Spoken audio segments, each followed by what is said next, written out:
So this year, we actually launched absolutely new format, that's vlog, with all the talent acquisition leaders out there.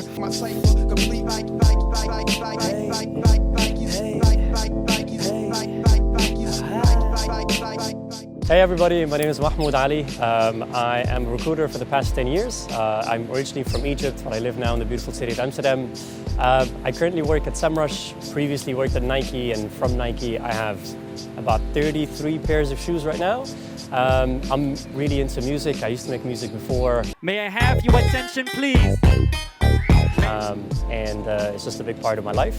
And yeah, super excited to be here. Dinner at the food court. I'm in LA, eating 22 course. Young boss, paper in my pockets. I got a closet filled with shoeboxes. What is the one thing you always have on your mind when it comes to the work? It can be any concern, it can be any of the thing you just think about it, but you never said it out loud.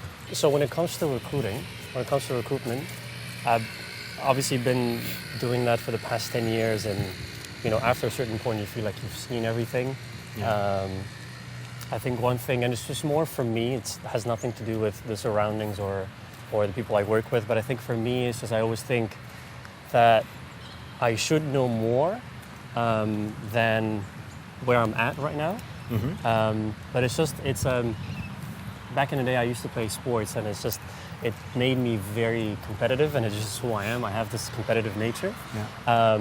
So I think subconsciously I do that, and I say that to myself internally. I never say it out loud, but I always think of that because it always pushes me to, okay, well, I don't know enough, or I feel like I don't know enough. Well, tomorrow, let's go and learn something new. Let me try to venture in something that I've never done before. Let me hire some roles that I've never done before to make myself uncomfortable, if that makes sense. That's the only thing I can think of right now, and I truly never maybe said that out loud, but I always think about it internally. And it keeps pushing me every day, because I need something to keep pushing me every day, and I think that's it. That's amazing. And I think I already can see that also in your career track. Yeah. The way you're moving, actually, and it's quite aggressive. Yeah, I mean, I genuinely, and I know a lot of people say that, but I genuinely love recruitment. I love talent acquisition. I cannot see myself doing something different or outside of this industry.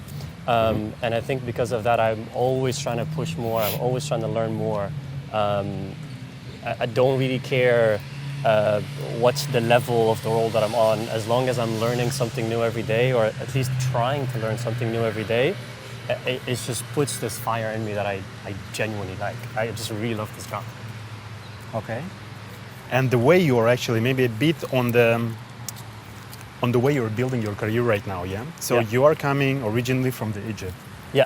And you're for 10 years already in the recruitment, but the way you started here in Amsterdam, that was Mobiquity. That was the company, right? It was Mobiquity, yeah. Yes. So it was an interesting step that I took in my career. Back when I was in Egypt, I was working at a very nice company, one of the biggest companies there. Yeah. You know, I had a great career. I had a good reputation and personal network, as we always say. And I think when COVID happened, and I just really had to think about a lot of things in life, as everybody did around that time. And I think it was just a decision that I wanted to get out of my comfort zone and do something different. And then I decided to come here and literally start everything from scratch again. I came here, nobody knew who I am. I came here with, I wouldn't say zero experience in the market. I did work through a company remotely here, but I obviously didn't know as much as I know now. And I had to start everything from scratch. I had to build a network again from scratch. You know, I came in on a media role when I was on the lead role. I didn't really care about that because I knew that will come at the right time. And it was just great. I came in, Mobiquity was an awesome experience. My manager at that time is probably one of the best managers I've ever had in my life.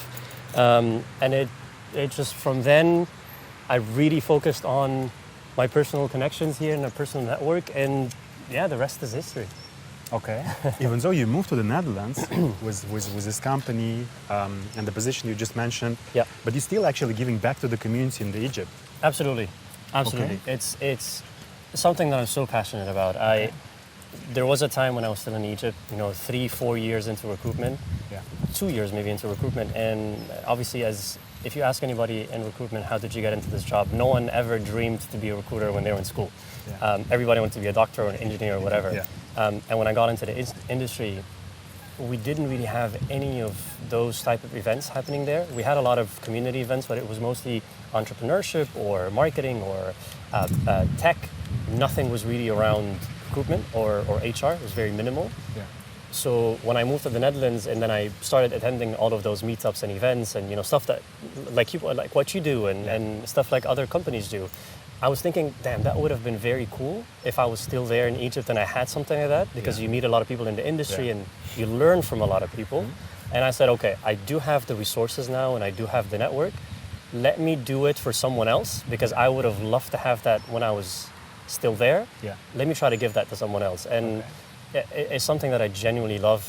Even when I was still back home, I used to go to universities and do those little talks and little workshops about how to write your CV and how to do interviews. So I just really like it, and I think now with ERC, with the community back home, I don't earn anything from it. I don't make money from it. Me and the team that we work through ERC, we just do it out of passion. Like I told you, I love this job, and I love getting people together in that industry and learning from one another. I think when you look at the industry or at the market now in Egypt, or the community now in Egypt, versus 3 years ago, it wasn't the same. You didn't have a lot of people knowing each other like that. You didn't have people going to employment fairs in universities and all meeting because they've met at one of those ERC events. So it brings me a lot of joy, and again, it lights a fire in me, as I said. Okay, but you're still finding the time for that. Yeah, absolutely. It's very minimal time. Finish work at 5 or 6, and it takes an hour or 2 max every week to do it, and sometimes I do it on the weekend. I like to be always doing something, and I don't like to be sitting alone doing nothing.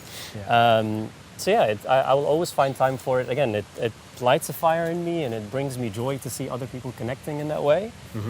So I'll always find time for it.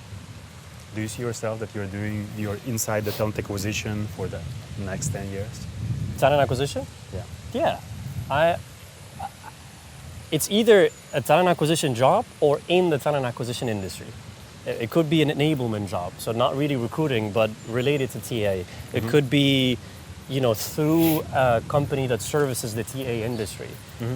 Anything around that, I think I would really love it. Could be even talent marketing, still related to it. I don't see myself doing something different, honestly. But again, you never say never. You never say never. You never know. Mahmoud, as someone who is not just in the community, you are, I think, one of the loudest person out there. and I'm actually attending all these events as well, and I can see how you're basically shining there, my friend. Thank you. Everybody loves the way you present the things, the way you share the insights as well. Appreciate I think lots of people learning a lot from you. And this is experience, this is the way you are, this is your personality. But also, you keep working on yourself all the time, like keep digging, like what is happening there. And I guess for me, one of the most interesting things to really to ask you is, where this talent acquisition industry is shifting, man, with all this news? It's funny that you asked that. I was at an event last month and another one the month before, and I actually spoke about this. I think in my heart, the industry is shifting towards being, for me basically, or the job as a recruiter, is to become an AI-powered talent advisor. That's where the industry is shifting. The recruitment is still going to be the same. I don't think this job is going to disappear, but how we do the job is going to be very different. You need to be an AI-powered, not a recruiter, a talent advisor, because that's what the industry will need in the future. The way we do recruitment now, or the way we did recruitment in the past 10, 20, 30 years, that is going to absolutely disappear. And there are some people that are still operating in that way. And I feel like these were maybe, or are probably going to be the people that will lose their jobs or will be in high risk of having their jobs disappear. The future of having a lot of AI tools backing your operational side of the job, the repetitive stuff, as we say, the sourcing, the scheduling, the all of the stuff that can be easily automated by HR tech, that will disappear and will free a very big portion of your time to be a talent advisor. Our job is to not just pick up the phone, get some hiring requests, fill them, and wake up the next day and repeat. Our job is to be advisors. Our job is to be business partners to our business. Our job is to be able to tell them no. Our job is to be able to craft stories to get our messages across with, let's not hire in this country, but let's hire at that country because the market says so. Let's not pay this and pay that because the market said so. Yeah. This is talent advising. This is partnership. And a lot of recruiters don't do that. And I think that's where we need to be doing, or what we need to be doing. So in my eyes, in my opinion, of course, it could be different than others, that's where the future is going. And with saying that, you don't have to be an AI wizard. You don't have to be a recruitment engineer, which is a job that is coming up on the market now. Yeah. But you need to have some sort of an AI toolkit that helps you with, again, the repetitive stuff, as we said, the basic things that can be easily automated that you shouldn't be wasting your time doing. Okay. So that's, in my opinion, where the industry is going to shift in the future. And it's super exciting. It pushes people to get out of their comfort zones, to stop doing what we've been doing for the past 10 years and just start doing something new. So, yeah. Okay. I have two profiles for you.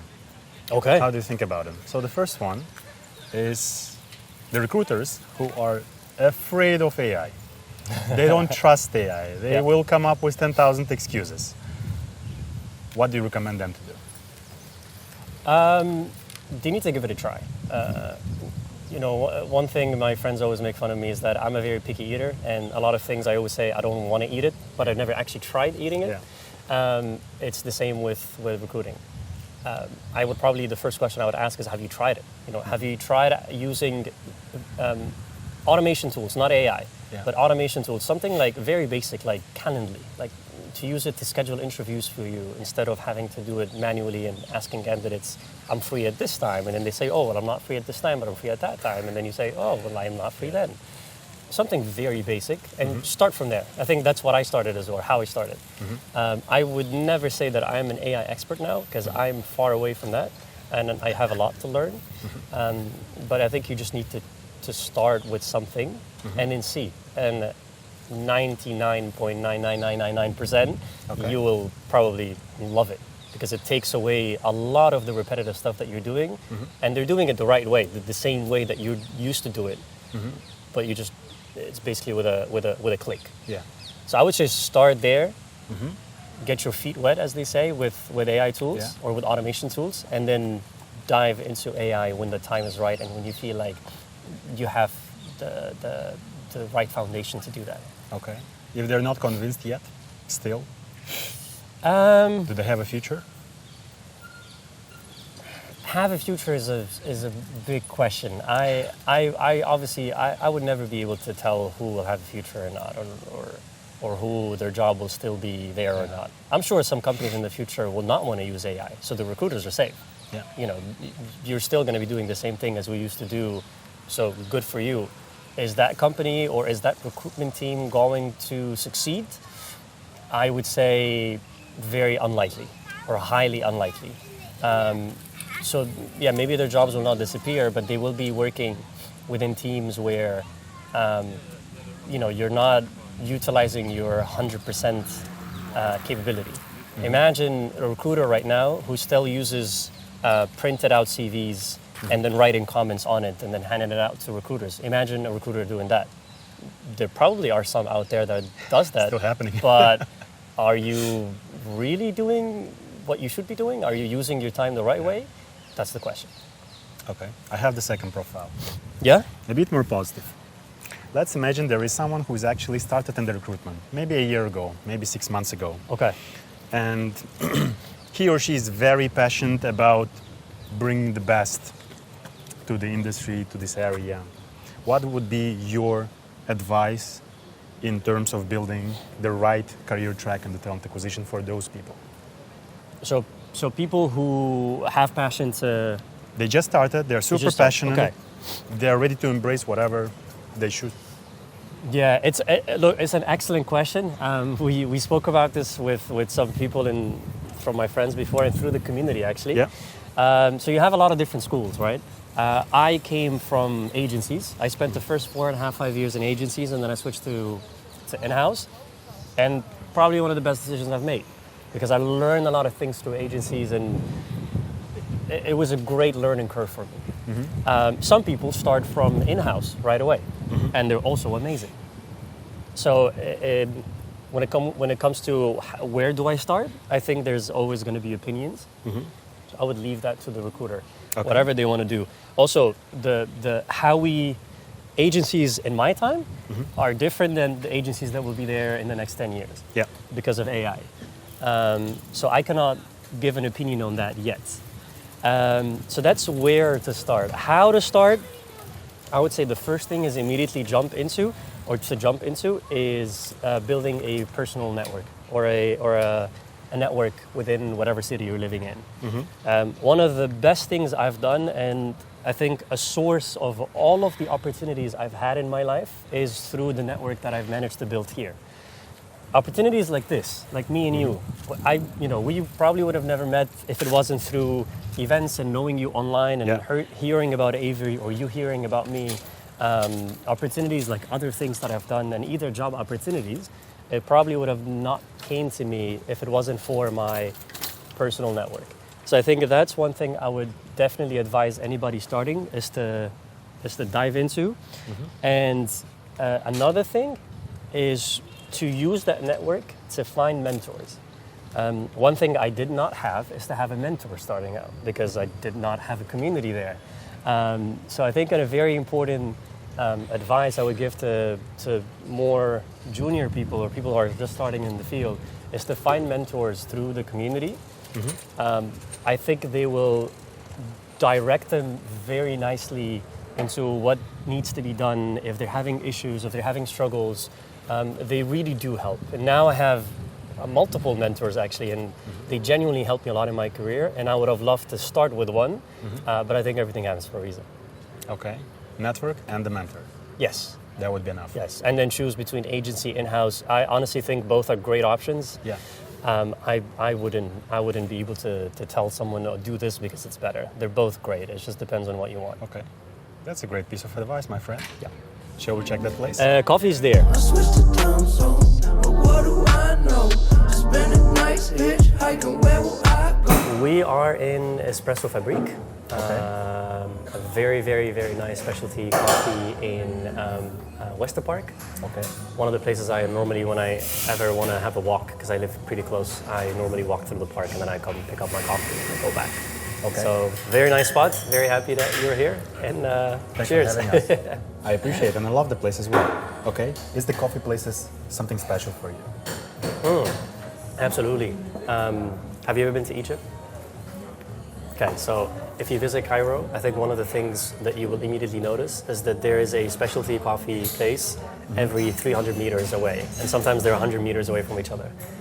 Coffee is such a big thing for us. I don't know if we have, or if we are known by coffee ourselves. We do have some coffee, but I think the culture of drinking coffee there is so big. We drink coffee at 10 at night, 11 at night. Wow. We don't care. We're also people who really like to stay up late. So coffee is a very big thing. One of the things I always looked for when I came here is where can I find good coffee? Okay. I wouldn't say that I have found a place that is better than the coffee I get there, but we're getting there. I'm trying more. So if anyone has advice, please let me know. That's it, man. But going back to the Egypt, because I think I really love that perspective. So you're in Egypt, you're quite successful, but before that there was a childhood, right? Like, how was it for you? It's great. Look, recruitment there was, I wouldn't say it isn't anymore, but was a little bit behind than I would say the US market or the European market. Just from a budget restrictive, you know, we obviously have budgets there that are not as big as companies outside. And of course, I'm talking about excluding multinational companies where they get their budgets from somewhere else. So we've always been 1 or 2 steps behind when it comes to technology, and when it comes also to the knowledge of what is new in the market, the trends. They normally come to us a little bit late. So it was always a challenge and I think for me, because I've always liked to read and I always like to see what others are doing, I knew that we are a little bit behind. So that obviously puts a ceiling on your creative ability to put any creative into recruitment. So with agencies, it was very basic. It was very old ways of doing agency. And then I think later in the years, when I started working with a company remotely from Egypt, but we were serving the Netherlands market, I got to see and I got to learn a lot of how things are being done there. The way we do sourcing was different. I thought I was very good at sourcing, but then I remember the first time I heard about Boolean search. I didn't even know what that is. And it's a funny moment that me and then my manager, we always laugh about. So we were always just 1 step behind. I wouldn't say that's the same thing now. Now I think also with the community, and that's what we're trying to help, is to build that knowledge gap. And I think now we have very, very strong talents. And you see a lot of the Egyptian talents are now being recruited outside of Egypt for other companies, or other companies are hiring remotely in Egypt because they know that people have followed up and they're very, very competent. So I would say the market is now much better, but back then I think, one of the biggest challenges was always being 1 step behind when it comes to tech and when it comes to budget. Was it the main reason you actually moved to Amsterdam at that point? No, I'm a huge fan of Egypt as a country. I love Egypt and I love Cairo, and my life at Cairo was awesome. I had everything I needed there. But I think when COVID happened, it made me sit down with myself and rethink what I want in my career. And one of those things is, I felt like I have enough abilities to make me work at one of those big companies that you always hear about. In Egypt, you didn't really have a lot of companies headquartered there. They were mostly either headquartered in Dubai as the region headquarters, or they're not there at all. And I always wanted to work at one of those big companies. And specifically around tech, specifically around consumer goods with specific companies that we didn't have. So I think that was my bigger reason, I would say. There's another reason personal, that I just wanted to be fully dependent on my own, and I didn't want to be around people that carry me. But I think the bigger reason is that I didn't want to have a ceiling for myself. I don't like when you put a ceiling on me or when I get boxed, and I'm sure everybody doesn't like that. So I think that was the reason where I said, okay, let me pack my bags, go somewhere completely new, have no backup, nothing. But because I know that there I can jump the ladder and get to one of those big names that everybody dream of, especially when they're younger. And you got one. I did. And can we actually talk about it a bit more? Because as I already mentioned, Mobiquity was actually the first step, but then the second step was actually quite bold and quite big. That was Nike. Yes. How it felt for you?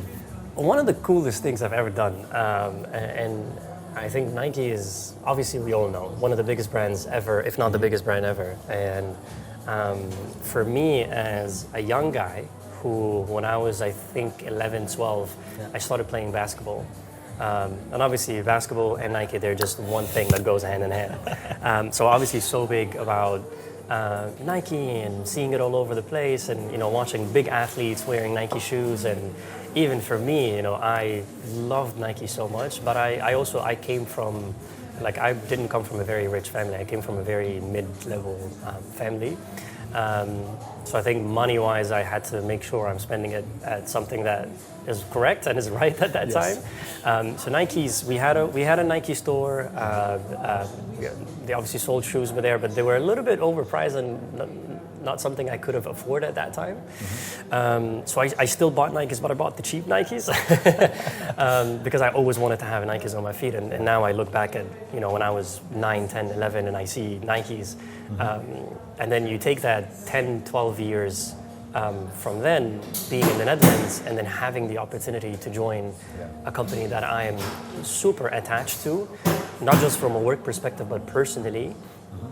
A lot of their values align with my values. A lot of what they stand for aligns with what I stand for. So it was really, really cool to have that experience. One of the best 3 years of my life professionally. I've learned a lot. I've learned tons because I also worked with super smart people. You know, I've had managers who came from very, very rich backgrounds, and it was a pleasure to learn from them. So it was definitely a great experience for me, and I do want to tell you a very quick story about this. I was sitting with a friend, so after Sourcing Summit, where me and you, we were there, and after Sourcing Summit, there was a friend of mine who was visiting Amsterdam to attend the summit, and we went out for coffee, and we were talking about, you know, what would be your next step for her, you know, where would you want to go from this company, and blah, blah, blah. And we spoke about my Nike experience and how cool it was for me. And I think how we put it into words is, I wish or I hope that everybody in their career, they get to work at a company where they're fully aligned with 100%, like Nike was for me. Yeah. You know, some people, I know a friend who works at Rituals and he loves the brand. This is who he is. It reflects who he is. I know other people who work at Patagonia because what they stand for aligns very well with who they are. I wish someone to have that at least once in their career. It really changes a lot of things in it, and I think it unlocks something in you that you probably would not know that it's in you until you get there. So it's something that I thought of now, and I think it's very cool, and I hope everyone gets to experience that. At least once. Yeah, at least once. Twice will be awesome, but at least once. That's amazing, man. Very small one, still about the Nike. So you said that you were dreaming about the Nike shoes, the real shoes, when you were a kid, actually, and now you are working for the company. But I also know that you're one of the biggest collectors of Nike sneakers. Is this the case? I am a collector. I wouldn't say I'm a biggest collector because there are bigger collectors out there. But I like I told you, I'm in love with How Nike, many the brand. I have between 32 and 34. I don't fully remember. This is big. It's big. I know people are up in the 80s, so and I'm getting there. I think I stopped buying the past 6 months. I bought very specific ones, but I just love it, and also the collection part of it. I do have shoes where I only wore once, and some I haven't even worn yet. I just love having it as a something I collect. Some people collect stamps. A lot of people collect specific things, Pokemon, whatever. I think that is my Pokemon. You know, sneakers are that for me. And obviously my time with Nike made it just much easier because, you know, you have more access, you have product discounts. You know, I think they allow you to buy more and more and more. That's amazing. So I think it spiked when I was there for those 3 years. You mentioned the basketball.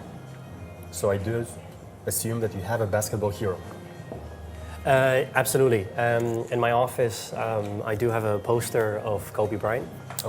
Kobe is my absolute hero, and RIP to him.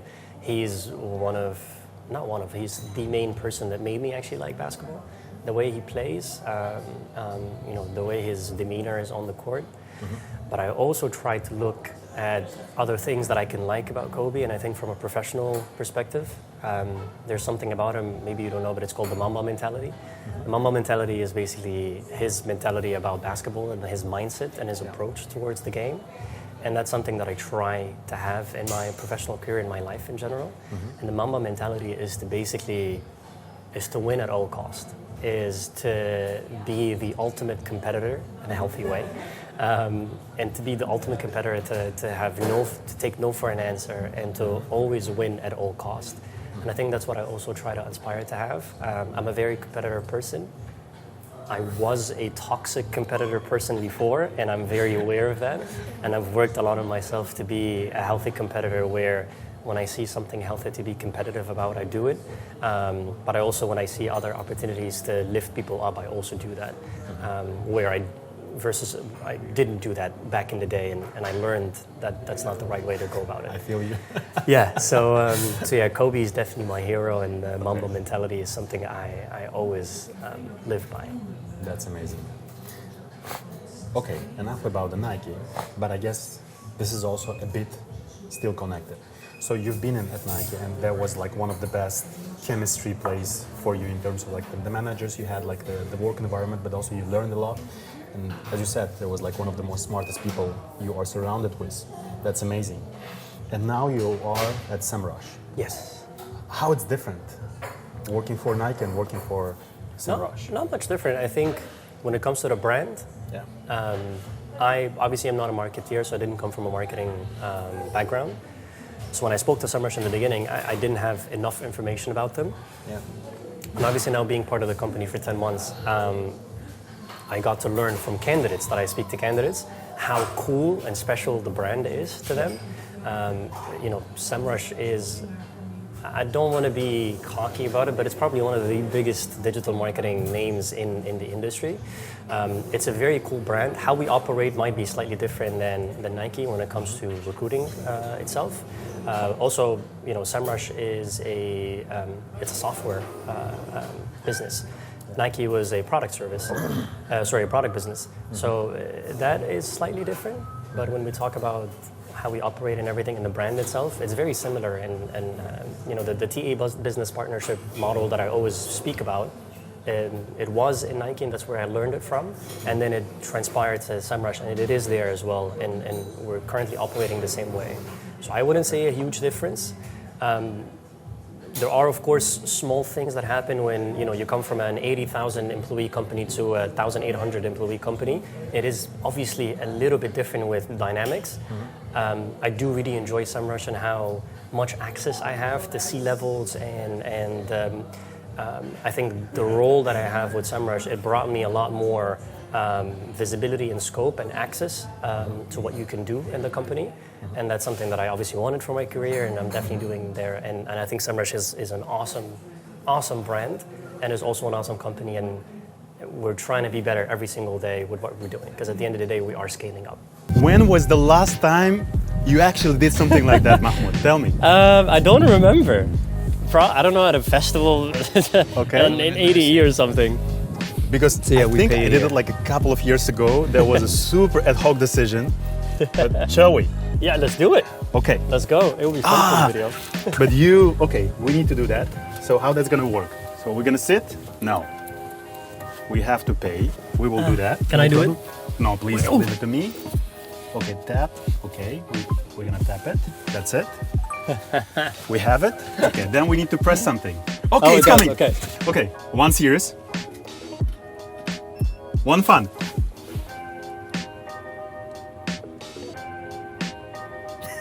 It's coming. Okay, one more. No, number 3. Third one? That's it. Oh, it's coming. That's it. We have it? No, we have it. Hey. Okay. Look at this. We have it. Printing. I love it. That's amazing. It's very difficult to actually have like a really nice posture, when it comes to that. It's just impossible. It's an art. When it's gonna blink. Okay, where is it coming? I think it's coming outside. Okay. It's pretty cool. That's it. I am coming from the background of the hiring manager. And for me, it's very important how you can serve the business. The business grows, less about the structure, the departments, but it's only about the business. Because if the business is growing, then everyone is growing. Then the teams are stable. Yeah. And I think the moment I saw your pitch, you were telling about the business partnering. Yeah. That you have to become a business partner and etc. And I guess even now, it actually reflects on your title. It's a talent acquisition business partner at Semrush. Yep. How is it different from the talent acquisition manager, lead, specialist?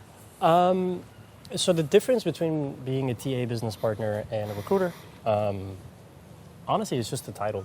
You have a lot of recruiters doing the same thing that I do. Mm-hmm. But when it comes to the heart of the job,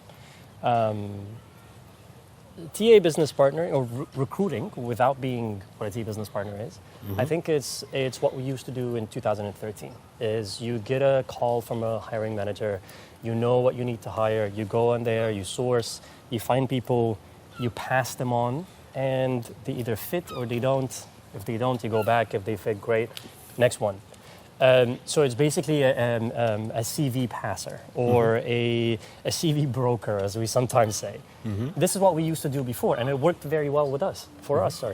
Now it's different. Now, especially with all of the AI hype and whatever, you have all of these tools that can do all of the things you used to do.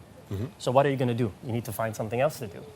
And I think one of the best things that you can do in that situation is to be a business partner. So what is business partnering? Is, like I mentioned earlier, advising your business on who to hire, where to hire them, and why should we hire them in a very simple term. So I think maybe that's the one sentence of what a business partner is. There's obviously a lot that goes into it. So understanding hiring managers, understanding businesses, having business acumen, as sometimes I say, is understanding, how a company makes money, understanding their products and services, what are they in details, and not just like, oh, I work at a ride-hailing company, so yeah, it's just an app where you can order cars. There's obviously a lot more around it. I think that's one thing of what a business partner does. Storytelling, I mentioned that. Your ability to say no sometimes to hiring managers when they're being unrealistic. Your ability to enable hiring managers to interview better, to make better decisions. There's a lot of things that goes into what a business partner does. Very similar to what an HR business partner is. Everybody knows what an HR business partner does. Yeah. It's exactly the same thing, but instead of handing HR tasks, you're basically doing talent acquisition. So that's, in very simple terms, the difference. So honestly, it's kind of the same thing, and it's not just about what the title is, it's about your mindset and how you approach recruitment and how you approach talent acquisition. That would be my definition, if I can say so. Okay. And as we are actually very close to ending this year, obviously this year you actually faced a lot of challenges as well as a TA business partner. Yeah. So what were those and how you actually solved them? Maybe the biggest ones. I mean, biggest challenge this year is obviously the macroeconomics of the world, where how everybody is struggling now in business because of just how markets are changing right now. I think this is a challenge for everybody, not just myself. When that happens, it affects talent as well. A lot of people don't want to leave jobs anymore because they feel like it's unstable to switch and go somewhere else. That obviously shortens the pool for us to find people. I think with AI coming in, not really a challenge, it's a good opportunity, but it needs a lot of planning.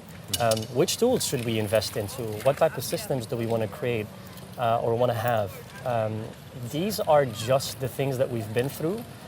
We do have challenges internally with Semrush, of course, and how we want to shape our talent acquisition team, but I'll leave those out for now. But I think it's just the biggest challenge that I would say everybody is going through. It's just how the world is what it is now, and just managing around it, and managing talent shortages, managing how the landscape is shifting a little bit.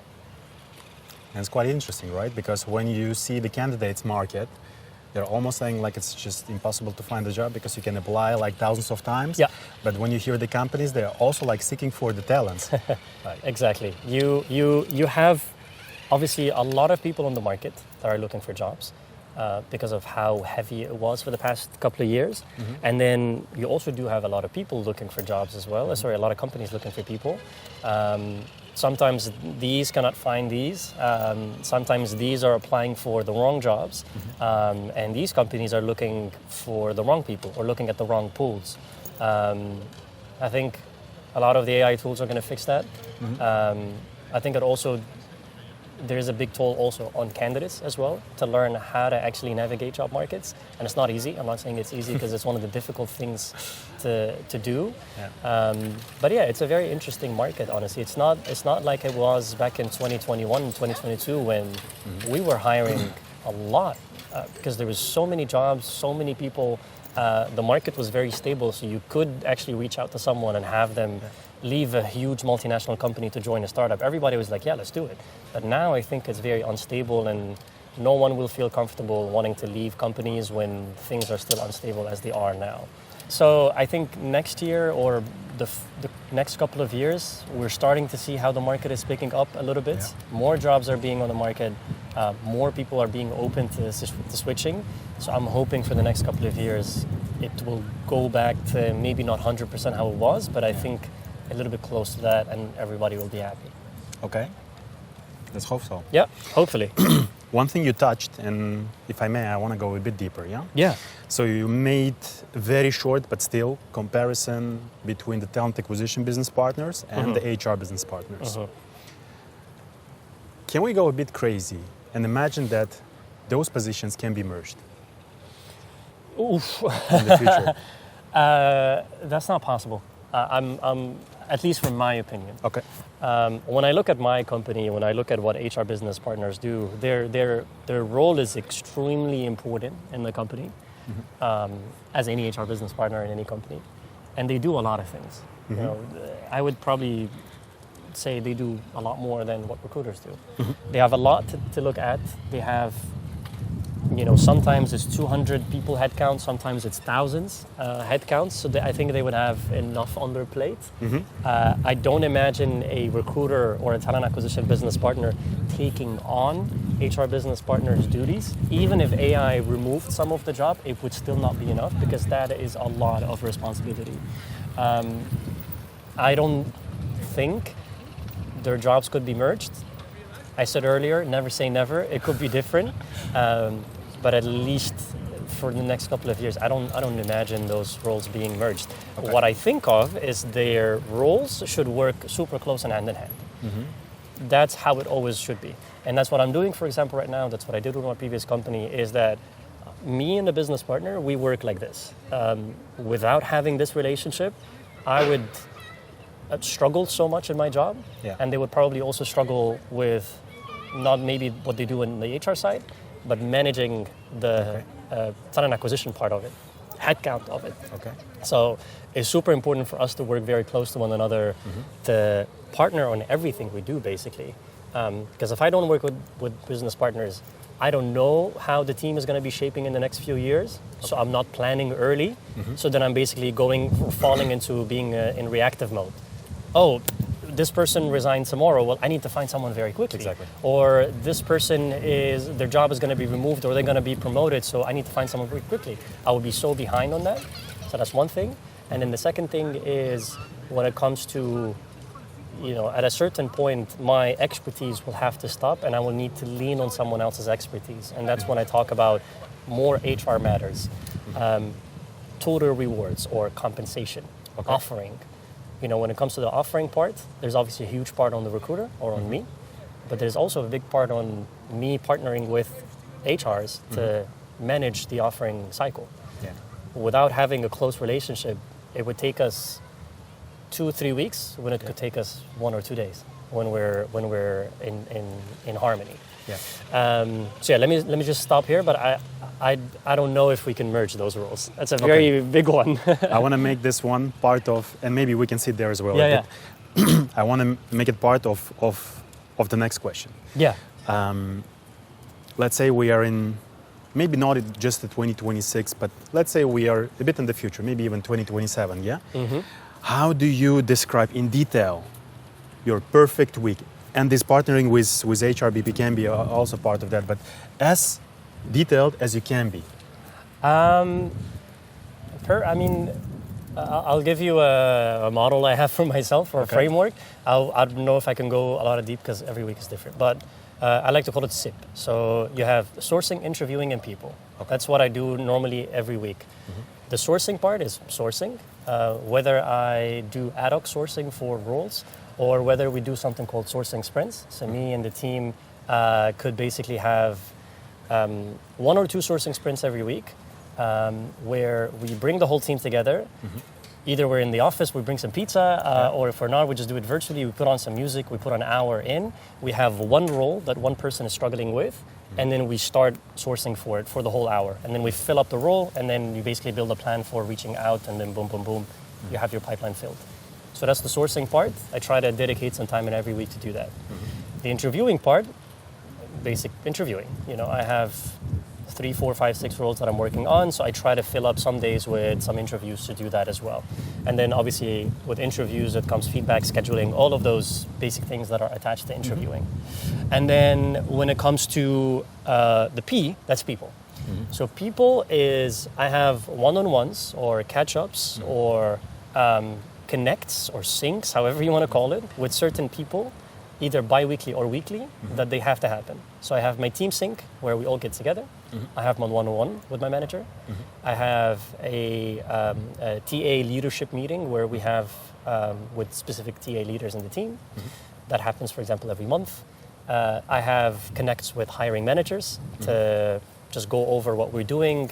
But even if we don't have anything to do, we just still connect because we need to keep that harmony. I have connects with HR business partners, so I just have connects with a lot of different people in the company, and I have to have that either weekly or bi-weekly. So SIP is what I try to do every week.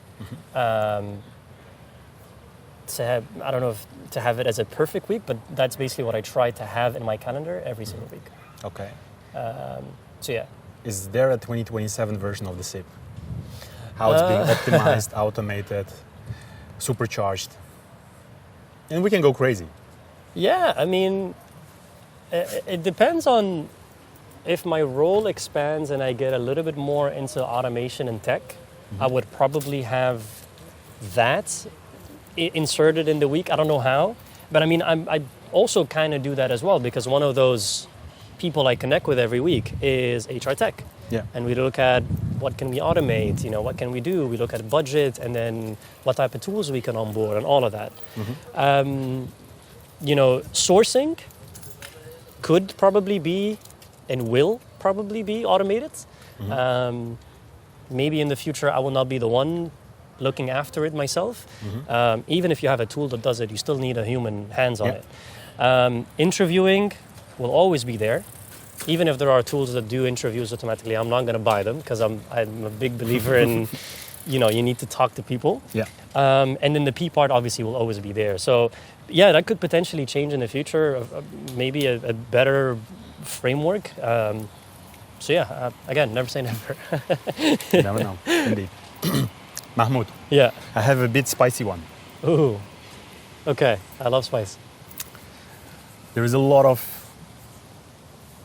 C-level when we talk about the recruitment with them, about like the whole flow, they're being a bit disappointed, For them it's like, when it comes to recruitment, my recruitment teams are wasting the time. They don't give me a lot of value. They don't give me a lot of, not even value for the company, but also value for the candidates and etc. Not necessarily they are right, but what's your take on that? I mean, look, it is probably right with some cases, but when it comes to recruiters, it's not like they don't care. They do care deeply. But I think why this happens is that recruiters, or some recruiters, are very stuck in old processes, or they're stuck with old systems or repetitive tasks. Like what they do, you hear a lot of people talking about, we are being strategic, but if you look at their calendar, it's filled with a lot of repetitive stuff. A lot of manually scheduling things, a lot of chasing hiring managers, a lot of swiping through Slack to get the feedback. There's a lot of that is there, and that's why recruiters, you're only utilizing 20-30% of what they can actually do, because the rest 70% they're just being wasted on repetitive stuff. So I think the value of recruiters will come when a shift comes, and the shift should be towards enablement. So having TA focused on enablement. How can we get our hiring managers to be better interviewers, to be better at making decisions? It comes with automation. How can we automate all of those repetitive stuff that we do? I don't need to be scheduling manually anymore. I don't need to be taking notes on interviews anymore. I don't need to be sourcing as well. There's a lot of things that we can automate. It comes with partnership as well. If you take all of that away from me, then I have so much time to connect with hiring managers on a weekly basis and plan for hiring and source together. Will probably lead to better decisions, will probably lead to shorter time to hire. So yes, we are, I wouldn't say we, but there are recruiters that are stuck into very bad environments and bad processes. But I mean, if we make that shift and if we change that, you would be able to utilize a lot more of what your recruiters can actually do versus what they can do now. And then showcase that value. Yeah, obviously, to exactly. the C-level as well. Absolutely. Yeah, value can definitely come, and not just because I'm a recruiter, but they do really bring big value, but when utilized correctly. Okay. And when it comes to your own biggest disappointment, when it comes to this HR recruitment space, like, what do you feel? What do you observe from the side? I think one of the I would say disappointment is you hear a lot of, again, and I mentioned this, you hear a lot of TA managers or TA directors saying we're being strategic. You hear a lot of people are talking about AI now. And actually, in the Grand Tour events that you did here in Amsterdam, I was with a friend of mine, my ex-manager, and he actually brought it up, and he basically said, there's so many people in the market now that are talking about AI, but very, very few people actually do AI or apply AI. So I can talk, I don't talk a lot about it, but I will be one to say, I'm not an AI expert. I can talk to you right now about a lot of AI stuff and a lot of AI tools, but do I actually do it? No. So I think a big, disappointment is a big word, but it's a bit frustrating that you see a lot of people talking about AI.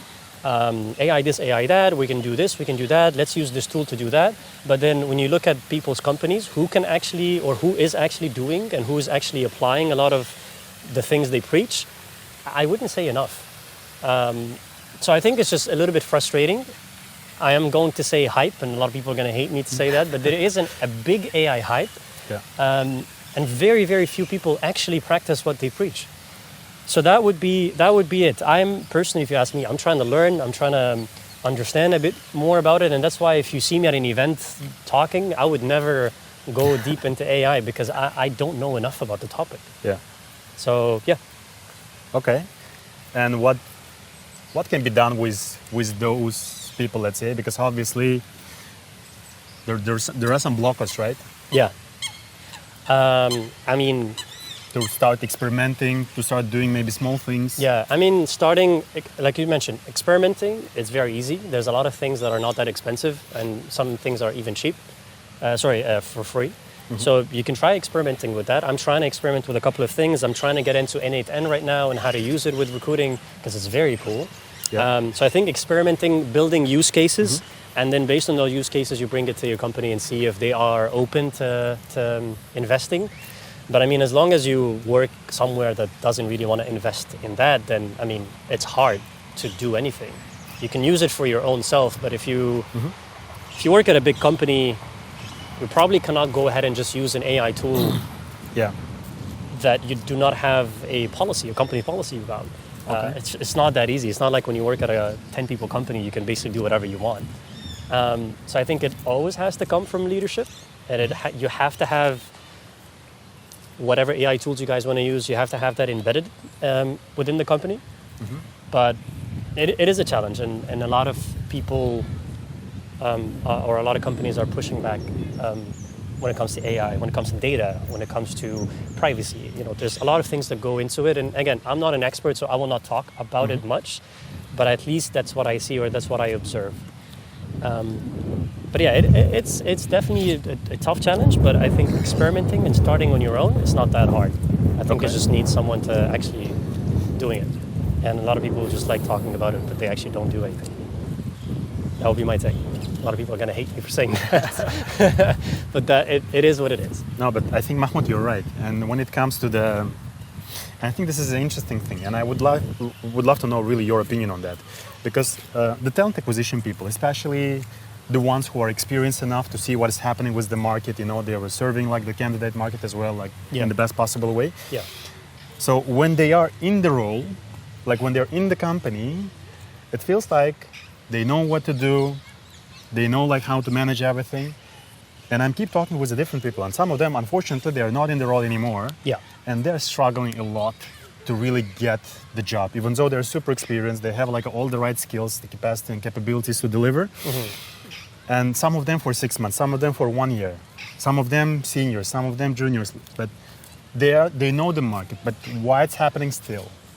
That they're not able to find jobs. They're not able to find the jobs, and for them, like it's a huge question mark to deal with it. Even though they are coming from this industry, they know how it works inside. I think one of the biggest reasons is the supply and demand. You know, the demand is much higher than the supply. There aren't enough jobs on the market, and there's tons of people because of the past 2 years and all the layoffs that happened. And you know, I know a lot of recruiters in my network that are excellent, like really good, much better than me. But unfortunately, don't have jobs because it's so hard to find for one right now with just how the market is. It is starting to slowly pick up again, but it is definitely difficult. And it's not like it's nothing against them. It's not that they're not good anymore or that they're not good at all.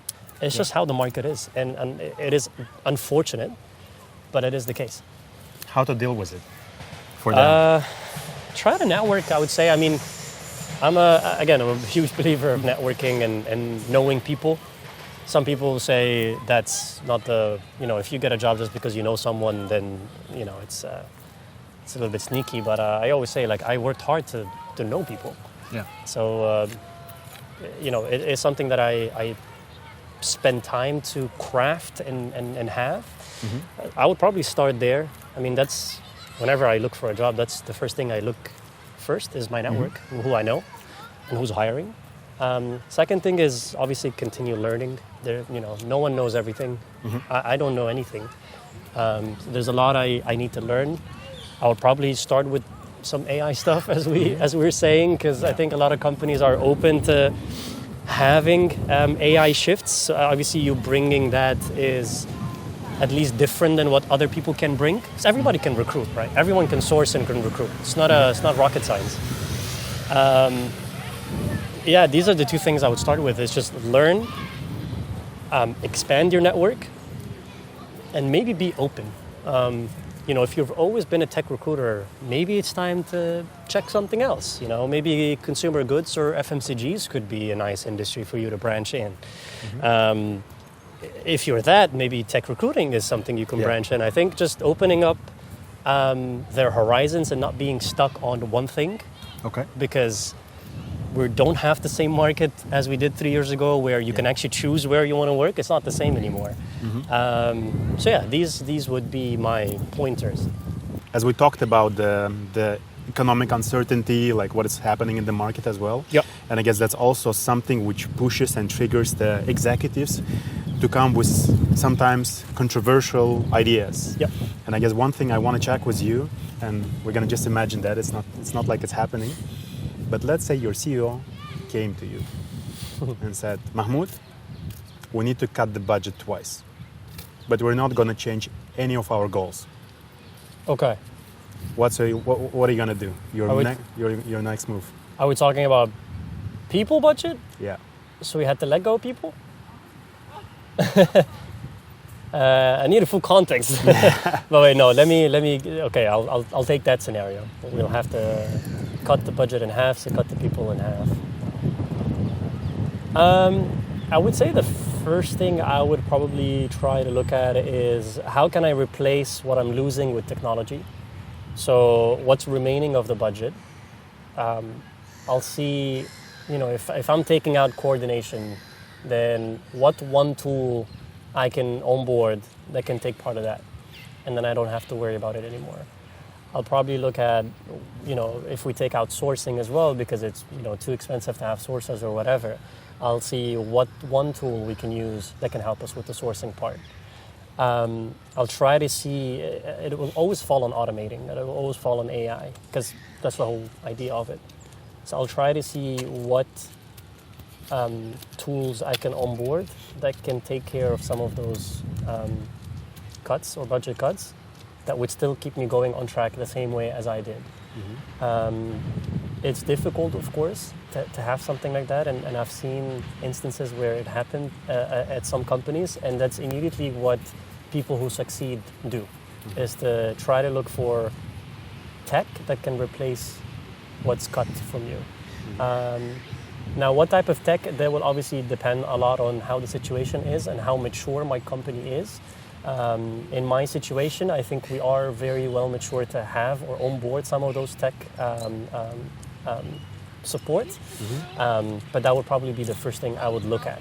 Okay, what you can do with the tech, right? Yeah. Okay, that's cool, man.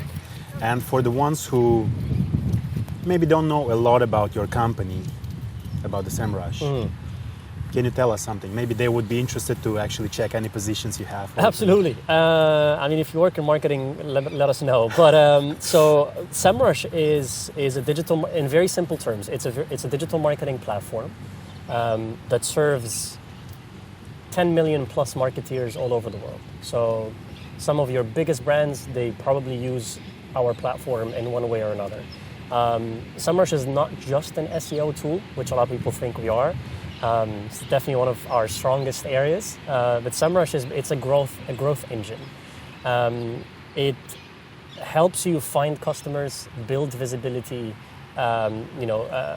outpace competitors and compare yourself to other people in the same industry and how you're doing. And a lot of other things that are all packaged into one toolkit. So that's in very simple ways that I can explain Semrush. I think now, with how the industry is shifting, and it's pretty cool, we're going into AI search.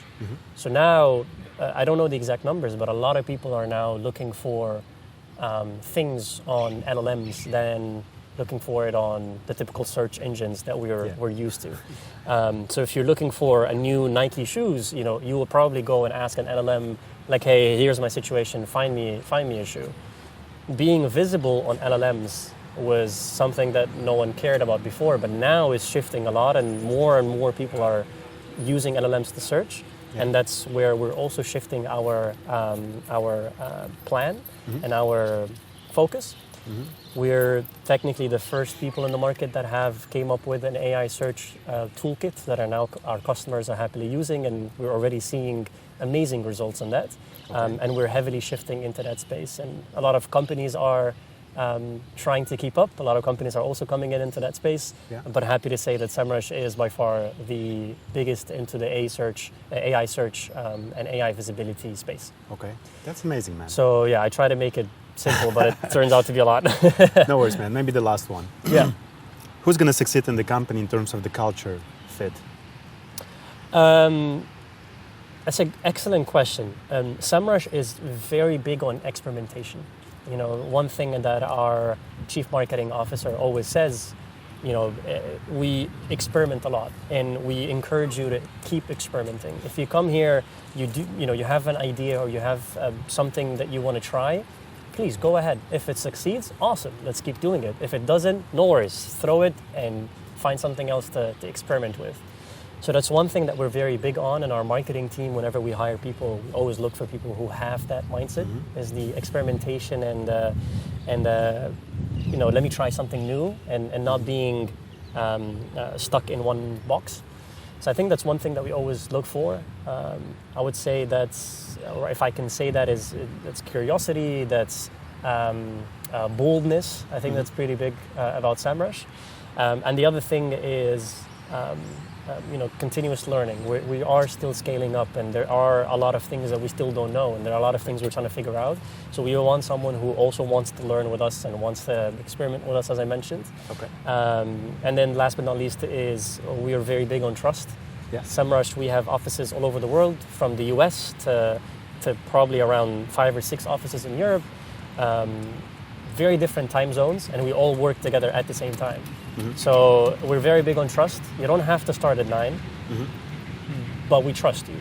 We trust that you have things that you need to accomplish, and we trust that you will do that within your day. So we're very flexible, but we also put a lot of trust in people, and that goes into a lot of the benefits that we give as well. They're very big on trust. Wow. So I would say these are the 3 things that kind of formulate our environment and our culture. You think he can be part of Semrush? Maybe. We can ask him. Just for you. There was a policeman who was riding the bike. Yeah. Cool stuff, man. Sounds like a dream place, honestly. It's a very cool place. It's a very cool place, and I'm super happy to be there. We have a game. Okay. Rock, paper, scissors. It's a very classic one. It's a rock, scissors, paper. Yeah. Okay. So if you win, you need to pilot Avery. Okay. If I win. If you win, you're gonna get one of the coolest hoodie you can ever get. And it's a very unique one because you cannot buy it anywhere. That's gonna be specifically tailored for you. I like hoodies. Okay. So until 3, who's gonna win like 3 times? That's it. So best out of 3. Best out of 3. Okay. Yeah. You count. Do you do rock, paper, scissors, shoot, or rock, paper, scissors? We can do the second one. So but then rock, you paper, count. scissors. Yeah, you Okay. count. Rock, paper, scissors. Rock, paper, scissors. Rock, paper, scissors. Rock, paper, scissors. Okay, so one for you. Rock, paper, scissors. One for me. Wait. 1, 2, 3. Almost. Okay. 2-1. Okay. Wait. Rock, paper, scissors. Hey! That's it. You have it, man. The hoodie is going to Mahmoud. That's it. But I do want to say, I am already piloting Avery right now. Oh, I'm okay. already using it on one of the roles that I'm working on. Still very early, so I'm going to give you feedback later. Okay. But yeah, it's a win-win situation. Everybody wins today. That's it. So. We're going to do that. Cool, Thanks man. a lot, Thank you Mahmoud. very much. That was a super Awesome big conversation. pleasure and a privilege to have you on the vlog. Thank you very much.